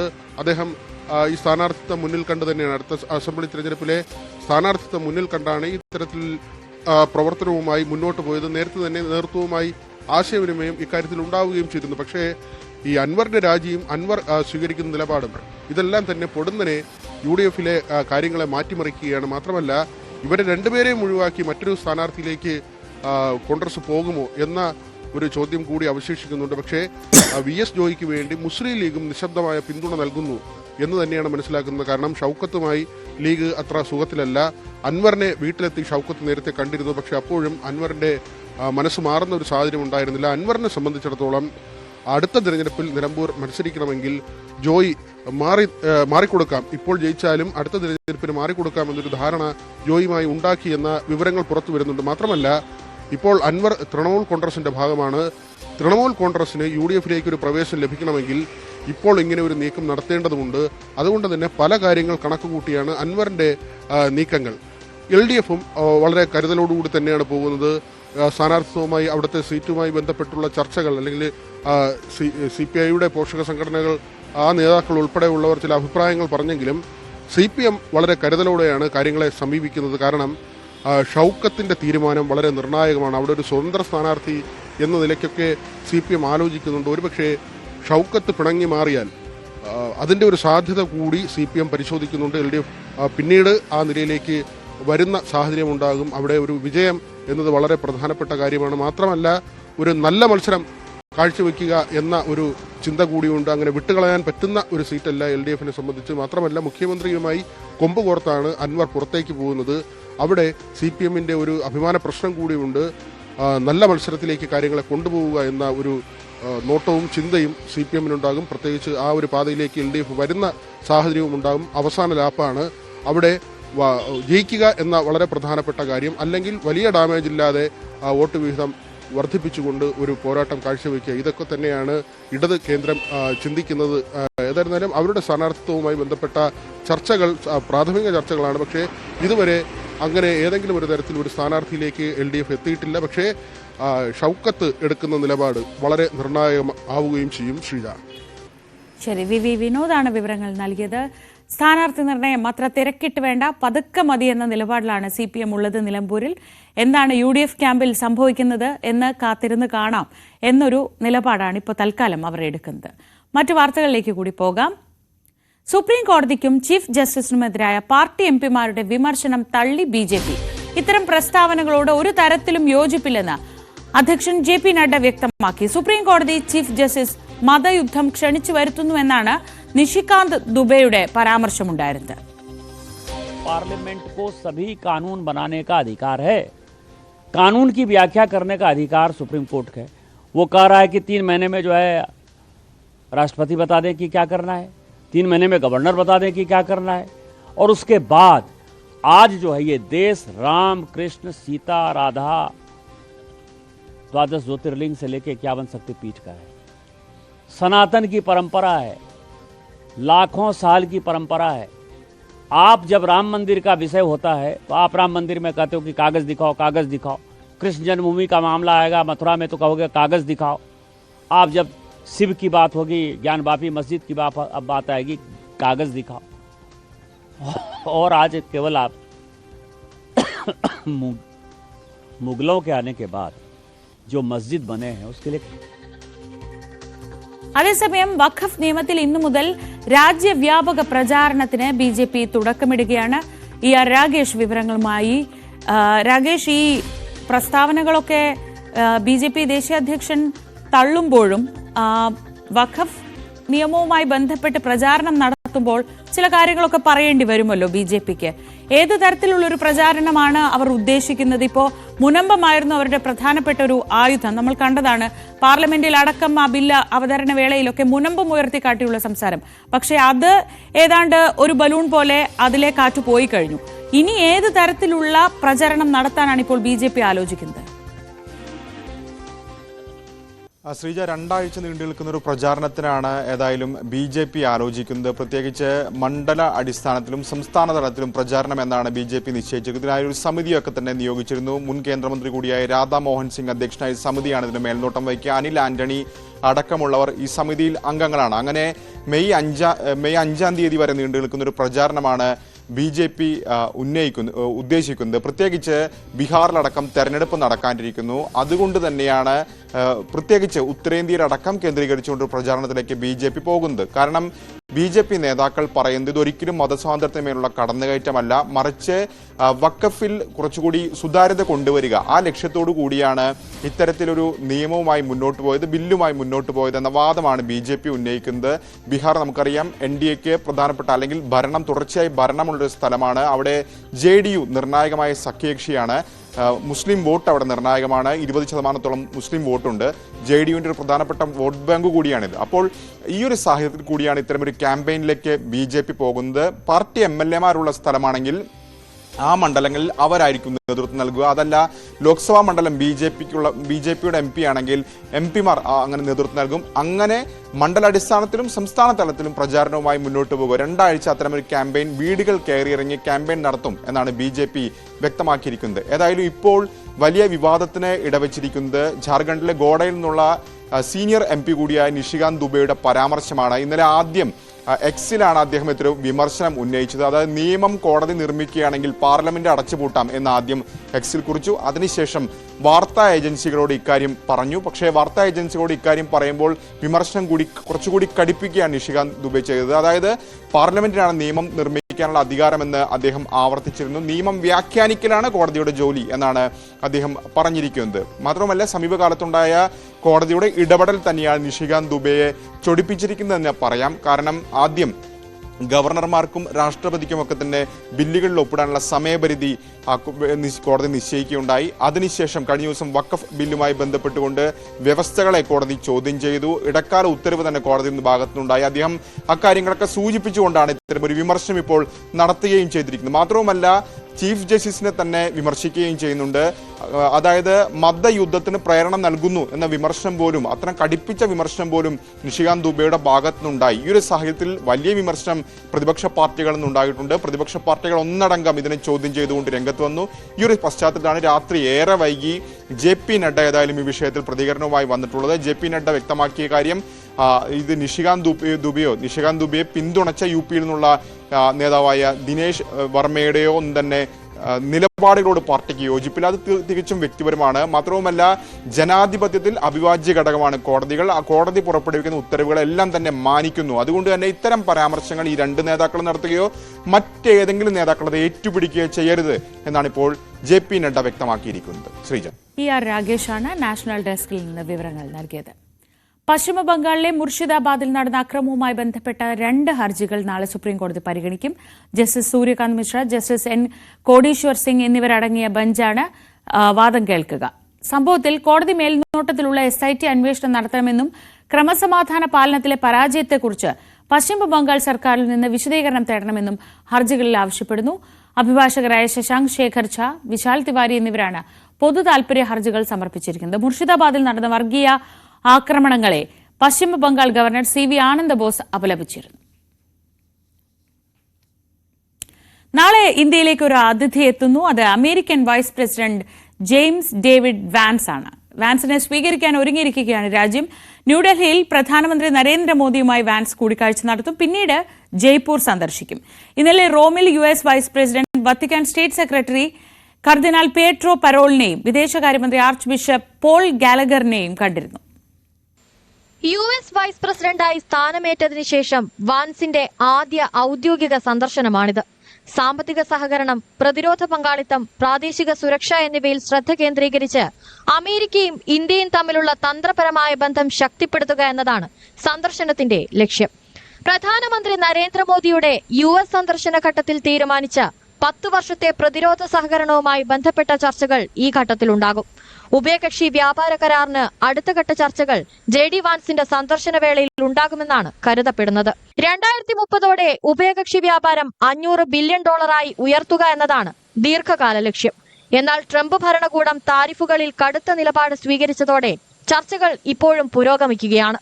കരാറിന്റെ പ്രാരംഭഘട്ടത്തിനായി ചർച്ചകൾക്കുള്ള പരിഗണനാ വിഷയങ്ങൾ ഇരു രാജ്യങ്ങളും അന്തിമമാക്കിയതായും വിവരമുണ്ട്. ഭാര്യ ഉഷ വാൻസും മക്കളും ഒപ്പമുണ്ടാകും. ഇന്ത്യൻ വംശജയാണ് ഉഷ വാൻസ്. ന്യൂഡൽഹിയിലെ ഔദ്യോഗിക പരിപാടികൾക്ക് പുറമെ ഇന്ത്യയുടെ ചരിത്ര പ്രധാന കേന്ദ്രങ്ങളായ ജയ്പൂർ, ആഗ്ര തുടങ്ങിയവ വാൻസും കുടുംബവും സന്ദർശിക്കും. US വൈസ് പ്രസിഡന്റ് വാൻസിന്റെ സന്ദർശനം ഇരു രാജ്യങ്ങളും തമ്മിലുള്ള ബന്ധം കൂടുതൽ ശക്തിപ്പെടുത്താൻ സഹായിക്കുമെന്നാണ് പ്രതീക്ഷിക്കുന്നത്. International desk, News 18. യുക്രൈൻ യുദ്ധത്തിൽ ഈസ്റ്റർ വെടിനിർത്തൽ പ്രഖ്യാപിച്ച് റഷ്യൻ പ്രസിഡന്റ് വ്ളാഡിമിർ പുടിൻ. 30 മണിക്കൂർ നേരത്തേക്കാണ് വെടിനിർത്തൽ. റഷ്യൻ ജനറൽ സ്റ്റാഫ് ചീഫ് വലേറി ജെറാസിമോവുമായി കൂടിക്കാഴ്ച നടത്തിയ ശേഷമാണ് പ്രസിഡന്റ് ഇക്കാര്യം പ്രഖ്യാപിച്ചത്. മോസ്കോ സമയം ഇന്നലെ വൈകിട്ട് 6 മണി മുതൽ നാളെ അർദ്ധരാത്രി വരെ 30 മണിക്കൂറാണ് വെടിനിർത്തൽ. അതേസമയം അല്പസമയം മുൻപ് അന്താരാഷ്ട്ര മാധ്യമങ്ങളിൽ സെലൻസ്കിയുടേതായ ഒരു പ്രസ്താവന വരുന്നുണ്ട്. അത് വെടിനിർത്തൽ പ്രഖ്യാപിച്ചിട്ടും ഇപ്പോഴും സംഘർഷഭരിതമാണ്, യുദ്ധഭൂമിയിൽ സംഘർഷം നടക്കുന്നു എന്ന രീതിയിലുള്ള സെലൻസ്കിയുടെ പ്രസ്താവന കൂടി വരുന്നുണ്ട്. തിരുവനന്തപുരം അമ്പലമുക്ക് വിനീത വധക്കേസിൽ പ്രതിക്ക് ഏത് തരത്തിലുള്ള ശിക്ഷയാകും ലഭിക്കുക എന്നത് ഉറ്റുനോക്കുകയാണ് സമൂഹം. സ്വർണ്ണാഭരണത്തിന് വേണ്ടി വിനീതയെ അതിക്രൂരമായി പട്ടാപ്പകൽ കഴുത്തറുത്ത് കൊലപ്പെടുത്തുകയായിരുന്നു. തമിഴ്നാട് സ്വദേശിയായ പ്രതി നേരത്തെയും 3 കൊലപാതകങ്ങൾ നടത്തിയിട്ടുണ്ട്. ഓഹരി വിപണിയിൽ പണം നിക്ഷേപിക്കുന്നതിന് വേണ്ടിയായിരുന്നു ഈ കൊലപാതകങ്ങളെല്ലാം എന്നതാണ് ശ്രദ്ധേയം. കേരള പോലീസ് വളരെ സമർത്ഥമായ നീക്കത്തിലൂടെയാണ് പ്രതിയെ വലയിലാക്കിയത്. നാളെയാണ് ഈ കേസിൽ വിധി പറയുന്നത്. കൊലപാതക ദിവസം രാജേന്ദ്രൻ നടത്തിയ നീക്കങ്ങൾ വേഗത്തിൽ കണ്ടെത്താനായതാണ് പോലീസിന് നേട്ടമായത്. 2022 ഫെബ്രുവരി 2 ഞായർ രാവിലെ 10:20 പ്രതി രാജേന്ദ്രൻ താൻ ജോലി ചെയ്യുന്ന പേരൂർക്കടയിലെ ടീ സ്റ്റാളിലെത്തി പ്രഭാത ഭക്ഷണം കഴിച്ചു. തൊട്ടടുത്തുള്ള തന്റെ താമസ സ്ഥലത്തേക്ക് മടങ്ങിപ്പോകുന്നു. 11:29 രാജേന്ദ്രൻ കറുത്ത പാന്റും വെള്ള ഫുൾ സ്ലീവ് ഷർട്ടും ധരിച്ച് മുഖത്ത് കറുത്ത മാസ്കും തലയിൽ കെട്ടുമായി അമ്പലമുക്ക് ജംഗ്ഷനിൽ നിന്നും മുട്ടട കുറവൻകോണം ഭാഗത്തേക്കുള്ള റോഡിലേക്ക് നടക്കുന്നു. 11:32 കുറവൻകോണം മുട്ടട റോഡുകൾ രണ്ടായി തിരിയുന്ന സാന്ത്വനം ആശുപത്രി ജംഗ്ഷനിലെത്തി കൊല നടന്ന ടാബ്സ് അഗ്രി ക്ലിനിക് അലങ്കാര ചെടി വിൽപ്പന സ്ഥിതി ചെയ്യുന്ന കുറവൻകോണം ഭാഗത്തേക്ക് പോകുന്നു. 11:33 കൃത്യസ്ഥലമായ അലങ്കാരച്ചെടി വിൽപ്പനശാലയുടെ സമീപത്തുള്ള ചൈതന്യ വീടിന് മുന്നിലൂടെ നടന്ന് കൃത്യസ്ഥലത്ത് പ്രവേശിച്ച് കൊലപാതകം നടത്തിയ ശേഷം കവർന്നെടുത്ത സ്വർണമാലയുമായി 11:52 ചൈതന്യ വീടിന് മുന്നിലൂടെ മടങ്ങിപ്പോകുന്നു. അക്രമം തടയാനുള്ള വിനീതയുടെ ശ്രമത്തിനിടയിൽ രാജേന്ദ്രന്റെ വലത് കൈക്ക് പരിക്കേറ്റിരുന്നു. 11:54 രക്തം പുരണ്ട ഷർട്ടുമായി രാജേന്ദ്രൻ വീണ്ടും സാന്ത്വനം ആശുപത്രി ജംഗ്ഷനിലെത്തി ഓട്ടോറിക്ഷ കൈകാണിച്ച് കയറി മുട്ടറ റോഡിലെ കോർപ്പറേഷൻ വക അലപ്പുറം കുളത്തിന് സമീപമിറങ്ങി രക്തം പുരണ്ട ഷർട്ട് കുളത്തിൽ ഉപേക്ഷിച്ച് ഷർട്ടിനടിയിലുണ്ടായിരുന്ന ടീഷർട്ടും ധരിച്ച് മുട്ടട പ്രൈമറി ഹെൽത്ത് സെന്ററിന് സമീപമെത്തുന്നു. 12:06 ഹെൽത്ത് സെന്ററിന് സമീപത്തു നിന്ന് ഒരു സ്കൂട്ടർ യാത്രക്കാരനെ കൈകാണിച്ച് ഇദ്ദേഹത്തോടൊപ്പം സ്കൂട്ടറിന്റെ പിറകിലിരുന്ന് പരുത്തിപ്പാറ ഭാഗത്തേക്ക് സഞ്ചരിക്കുന്നു. 12:11 പരുത്തിപ്പാറ വഴി കേശവദാസപുരത്തേക്കും 12:13 കേശവദാസപുരം ഉള്ളൂർ റോഡിലൂടെ ഇതേ സ്കൂട്ടറിൽ സഞ്ചരിച്ച് ഉള്ളൂർ ജംഗ്ഷനിലിറങ്ങി അവിടെ നിന്ന് മറ്റൊരു ഓട്ടോയിൽ കയറി വീണ്ടും കേശവദാസപുരം ഭാഗത്തേക്ക് യാത്ര ചെയ്യുന്നു. 12:18 രാജേന്ദ്രനെയും കൊണ്ട് ഓട്ടോറിക്ഷ കേശവദാസപുരത്തെ ഭാരത് പെട്രോൾ പമ്പിൽ കയറി പെട്രോൾ നിറച്ച ശേഷം 12:38 രാജേന്ദ്രന്റെ താമസ സ്ഥലമായ പേരൂർക്കട ജില്ലാ ആശുപത്രിക്ക് മുൻവശമിറക്കുന്നു. രാത്രി 7:40 കൊലപാതക സമയത്ത് കൈലേറ്റ മുറിവിന് ചികിത്സ തേടി പേരൂർക്കട ജില്ലാ ആശുപത്രിയിലെത്തുന്നു. പിറ്റേ ദിവസം അതായത് ഫെബ്രുവരി 3 രാവിലെ 8 സ്വദേശമായ തമിഴ്നാട്ടിലെ കാവൽ കിണറിലേക്ക് കടക്കുന്നു. ഉച്ചയ്ക്ക് 2 മണിക്ക് 5 ഗ്രാമത്തിലുള്ള ഒരു ധനകാര്യ സ്ഥാപനത്തിൽ വിനീതയുടെ സ്വർണമാല 95,000 രൂപയ്ക്ക് പണയം വയ്ക്കുന്നു. അന്നേ ദിവസം വൈകുന്നേരം 3 മണിക്ക് കാവൽ കിണറിലുള്ള ഇന്ത്യൻ ബാങ്കിന്റെ പെരുങ്കുഴി ബ്രാഞ്ചിലെത്തി ഓൺലൈൻ മാർക്കറ്റിംഗ് കമ്പനിയിലേക്ക് 32,000 രൂപ നിക്ഷേപിക്കുന്നു. 2022 ഫെബ്രുവരി 11 രാവിലെ 10 മണിക്ക് കാവൽ കിണറിലെ സ്വകാര്യ ലോഡ്ജിൽ നിന്ന് രാജേന്ദ്രനെ പേരൂർക്കട പോലീസ് കസ്റ്റഡിയിലെടുക്കുന്നു. പ്രതിക്ക് വേണ്ടിയുള്ള തിരച്ചിൽ നടക്കുന്നതിനിടെ ഒരിക്കൽ കൂടി രാജേന്ദ്രൻ തമിഴ്നാട്ടിൽ നിന്ന് തിരുവനന്തപുരത്തെത്തിയിരുന്നു. പേരൂർക്കടയിലെ ഹോട്ടലിൽ അവശേഷിച്ച തന്റെ മറ്റു വസ്തുക്കൾ എടുക്കുന്നതിന് വേണ്ടിയായിരുന്നു ഈ യാത്ര. ഈ വരവിന് വേണ്ടി കാണിച്ച അമിത ആത്മവിശ്വാസമാണ് പ്രതിയെ വേഗത്തിൽ വലയിലാക്കിയത്. കാലിൽ മുടന്തുള്ളയാളാണെന്ന് CCTV ദൃശ്യങ്ങളിൽ വ്യക്തമായതും പോലീസിന് കാര്യങ്ങൾ എളുപ്പമാക്കി. V Vinod, news 18 Thiruvananthapuram. വിഴിഞ്ഞത്ത് മോഷണ കേസിൽ ജയിലിലേക്ക് കൊണ്ടുപോവുകയായിരുന്ന റിമാൻഡ് പ്രതി ചാടിപ്പോയ സംഭവത്തിൽ ഇപ്പോൾ ഇയാൾ പിടിയിലായിരിക്കുന്നു. മോഷണ കേസിൽ പിടിയിലായ താജുദ്ദീനെ കോടതിയിൽ ഹാജരാക്കിയ ശേഷം സബ് ജയിലിൽ എത്തിക്കുമ്പോഴായിരുന്നു പോലീസിന്റെ കണ്ണ് വെട്ടിച്ച് കടന്നു കളഞ്ഞത്. അരുൺ മോഹൻ വിവരങ്ങളുമായി. അരുൺ, എപ്പോഴാണ് ഇയാൾ ചാടിപ്പോയത്? എങ്ങനെയാണ് പോലീസ് ഇയാളെ പിടികൂടിയത്? ശ്രീജ, ഇന്നലെയായിരുന്നു ഈ ഒരു സംഭവം നടന്നത്. ഈ പറയുന്ന താജുദ്ദീൻ, വിഴിഞ്ഞം സ്വദേശിയായ താജുദ്ദീൻ നിരവധി മോഷണ കേസിലെ പ്രതിയായിരുന്നു. ഇദ്ദേഹത്തെ പിടികൂടി ഇന്നലെ നെയ്യാറ്റിങ്കര കോടതിയിൽ ഹാജരാക്കിയ ശേഷം നെയ്യാറ്റിങ്കര സബ് ജയിലിലേക്ക് റിമാൻഡ് ചെയ്യുന്നതിനിടയിലായിരുന്നു ഈ ഒരു സംഭവം ഉണ്ടായത്. ജയിലിന്റെ കവാടത്തിലെത്തിയപ്പോൾ പോലീസിന്റെ കയ്യിൽ നിന്ന് ചാടുകയായിരുന്നു ഇദ്ദേഹം. തുടർന്ന് നാട്ടുകാരും നെയ്യാറ്റിങ്കര പോലീസും സംയുക്തമായി വിഴിഞ്ഞം പോലീസിനോടൊപ്പം ചേർന്ന് നടത്തിയ അന്വേഷണത്തിലായിരുന്നു ഇദ്ദേഹത്തെ പിടികൂടിയത്. നമുക്ക് മനസ്സിലാക്കാൻ കഴിയുന്നതനുസരിച്ച് സമീപത്തുള്ള ചെമ്പത്തികളയ്ക്ക് സമീപത്തുള്ള ഒരു ക്ഷേത്രത്തിൽ നിന്നാണ്, ക്ഷേത്ര പരിസരത്ത് നിന്നാണ് ഇദ്ദേഹത്തെ ഒളിച്ചിരിക്കുന്ന നിലയിൽ കണ്ടെത്തിയത്. തുടർന്ന് പിടികൂടുകയായിരുന്നു. തുടർന്ന് നെയ്യാറ്റിങ്കര പോലീസ് ഒരു കേസ് കൂടി രജിസ്റ്റർ ചെയ്തു. കാരണം കസ്റ്റഡിയിൽ നിന്ന് ചാടിപ്പോയതിനെ തുടർന്നുള്ള കേസെടുത്തിട്ടുണ്ട്. ഇപ്പോൾ നിലവിൽ പ്രതി നെയ്യാറ്റിങ്കര സ്റ്റേഷനിലാണുള്ളത്, പോലീസ് സ്റ്റേഷനിലുണ്ട്. ഇന്ന് കോടതിയിൽ ഹാജരാക്കിയ ശേഷം റിമാൻഡ് ചെയ്യുമെന്നാണ് അറിയാൻ കഴിയുന്നത്. ശ്രീജ, ശരി. അരുൺ മോഹനാണ് വിവരങ്ങൾ നൽകിയത്. ഇന്നലെ ദൈവത്തിങ്കര സബ് ജയിലിലേക്ക് കൊണ്ടുപോകുന്നതിനിടെ ചാടിപ്പോയ പ്രതി ഇപ്പോൾ പോലീസിന്റെ പിടിയിലായിരിക്കുകയാണ്. മറ്റു വാർത്തകൾ നോക്കാം. IPL വിശേഷങ്ങൾ.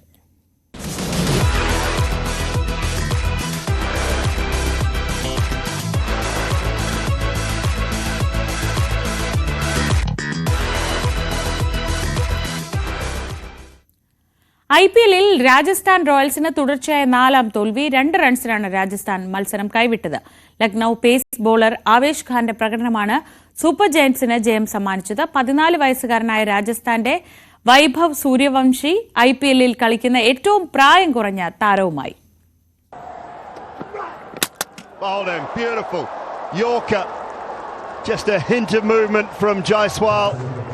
74 റൺസുമായി കളം നിറഞ്ഞ യശസ്വി ജയ്സ്വാളിന്റെ ഈ പുറത്താകലാണ് മത്സരം മാറ്റിമറിച്ചത്. പിന്നാലെ റയാൻ പരാഗിനെയും ഹെറ്റ്മെയറെയും വീഴ്ത്തി ആവേശ് ഖാൻ ലക്നൌവിന് ആവേശ ജയമൊരുക്കി. അസാധ്യമെന്ന് ഒരു ഘട്ടത്തിൽ തോന്നിയ വിജയം.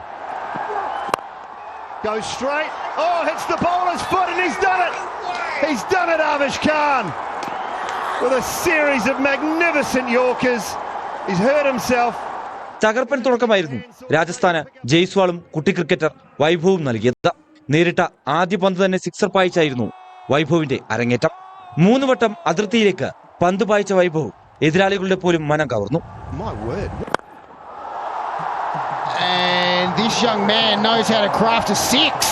ടീം ടോട്ടൽ 85 റൺസിലെത്തിയപ്പോഴാണ് വൈഭവ് ലക്നോ ക്യാപ്റ്റന്റെ സ്റ്റംപിംഗ് മികവിൽ വീഴുന്നത്. റയൻ പരാഗ് രാജസ്ഥാനെ മുന്നോട്ട് കൊണ്ടുപോയെങ്കിലും ആവേശ് ഖാന്റെ അവസാന 2 ഓവറുകൾ എല്ലാം മാറ്റിമറിച്ചു. എയ്ഡൻ മാർക്കറും ആയുഷ് ബദോണിയും നേടിയ അർദ്ധ സെഞ്ചുറികളാണ് ലക്നോവിനെ മോശമല്ലാത്ത നിലയിൽ എത്തിച്ചത്.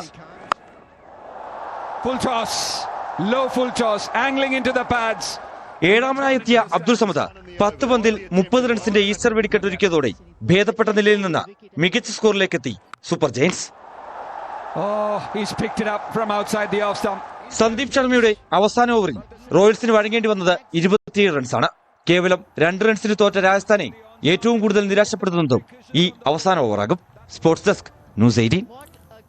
IPL-ൽ ഇന്ന് സൂപ്പർ പോരാട്ടം. ആദ്യ മത്സരത്തിൽ റോയൽ ചലഞ്ചേഴ്സ് ബാംഗ്ലൂർ പഞ്ചാബ് കിങ്സിനെ നേരിടും. കഴിഞ്ഞ ദിവസം ഇരു ടീമും നേർക്കുനേർ വന്നപ്പോൾ വിജയം പഞ്ചാബിനൊപ്പം നിന്നു. ജയം ആവർത്തിച്ചാൽ പോയിന്റ് പട്ടികയിൽ പഞ്ചാബിന് 1-ാം സ്ഥാനത്തെത്താം. 2-ാം മത്സരത്തിൽ ചെന്നൈ സൂപ്പർ കിങ്സ് മുംബൈ ഇന്ത്യൻസിനെ നേരിടും. അവസാന സ്ഥാനത്തുള്ള ചെന്നൈക്ക് ജയം അനിവാര്യമാണ്. മുംബൈ വാങ്കഡെ സ്റ്റേഡിയത്തിൽ രാത്രി 7:30-ക്കാണ് മത്സരം. ആത്മരക്ഷയ്ക്കും ജീവൻ രക്ഷാ പ്രവർത്തനങ്ങൾക്കും കുട്ടികളെ സജ്ജരാക്കുക എന്ന ലക്ഷ്യത്തോടെ സൗജന്യ നീന്തൽ പരിശീലനം ആരംഭിച്ചിരിക്കുകയാണ് പാലക്കാട് കപ്പൂർ ജനതാ ഗ്രന്ഥശാല. ജില്ലാ ട്രോമ കെയറിന്റെ സഹകരണത്തോടെയാണ് കുട്ടികൾക്ക് നീന്തൽ പരിശീലനം നൽകുന്നത്.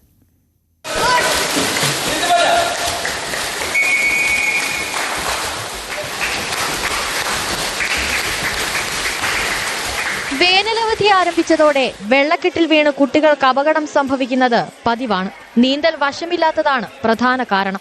ജലാശയങ്ങളിലെ അപകട മരണങ്ങൾ ഇല്ലാതാക്കാൻ സൗജന്യ നീന്തൽ പരിശീലനത്തിന് നേതൃത്വം നൽകുകയാണ് കപ്പൂർ ജനത ഗ്രന്ഥശാല പ്രവർത്തകർ. പാലക്കാട് ജില്ലാ ട്രോമ കെയർ അംഗങ്ങളാണ് കുട്ടികൾക്ക് നീന്തൽ പരിശീലനം നൽകുന്നത്. നമ്മുടെ നാട്ടിലെ എല്ലാ കുട്ടികൾക്കും നീന്തൽ അറിയണം. അത് നമ്മളിങ്ങനെ ആഗ്രഹിക്കുകയാണ്. എന്തിനാ?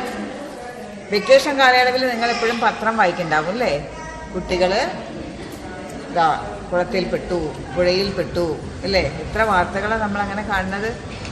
അങ്ങനെ കുഞ്ഞുങ്ങൾ നഷ്ടപ്പെടേണ്ട ഒരു നാടല്ല നമ്മുടെ നാട്. ട്രോമ കെയറിന്റെ 9 പേരാണ് കുട്ടികൾക്ക് ആദ്യ ദിനത്തിൽ പരിശീലനം നൽകിയത്. 40ഓളം കുട്ടികൾ പങ്കെടുത്തു.